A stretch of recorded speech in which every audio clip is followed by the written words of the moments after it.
বেশ অনেকদিন ধরেই গুঞ্জন শোনা যায় সম্পর্কটা ভালো যাচ্ছে না অভিনেত্রী রাফিয়াত রশিদ মিথিলা ও ওপার বাংলার পরিচালক সৃজিত মুখার্জির।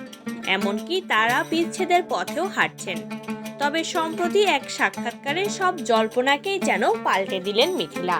এই মুহূর্তে সৃজিতের সঙ্গে মুম্বাইয়ে অবস্থান করছেন মিথিলা। কবে কখন গেছেন তা স্পষ্ট না হলেও এক সংবাদ মাধ্যমের বরাতেই খবরটি সামনে এসেছে। সাক্ষাৎকারে মিথিলা বলেন, এরকম হয়েছে যে ওর অনেক ফ্যামিলি মেম্বারের সঙ্গে আমার দেখা হয়নি, এবার দেখা হলো। আমরা বেড়াতে গিয়েছি, আয়রার সঙ্গে পরিচয় হলো সবাই। গত বছর আমাদের শেষ দেখা হয়েছে, এরপর আর দেখা হয়নি। তো এবার একসঙ্গে হইচই করলাম, ওই রকম খুব ঘুরে বেড়ানো হয়নি। মিথিলা আরও বলেন, এখনও মুম্বাইতে কিছু দেখিনি। আমি বলেছিলাম গেটওয়ে অফ ইন্ডিয়া আছে তো, সিনেমায় দেখা যায়। সৃজিতকে বললাম আমাকে প্লিজ সেটা দেখাও। তখন বলল ওটা এখন বন্ধ, ঢেকে রেখেছে কাপড় দিয়ে। আমি ভাবলাম এটা কি ভুল ভাবছি, এটা তো অনেক বড়, কাপড় দিয়ে ঢেকে রাখা যায়?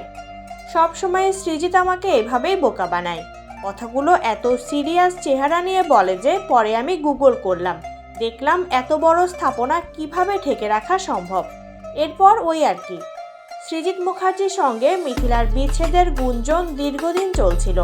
তাদের বিচ্ছেদের খবর নেট মাধ্যমে ছড়ানোর পর মিথিলা এক পডকাস্টে কৌশলী মন্তব্য করে আলোচনায় চলে এসেছিলেন।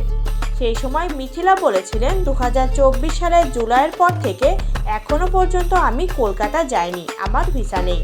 সঞ্চালক সরাসরি জানতে চাইলে সৃজিত এখনও তার স্বামী কিনা, মিথিলা রহস্য রেখে বলেছিলেন, এটা তো যারা বলছে তারা বলছে, আমি কিছুই বলবো না।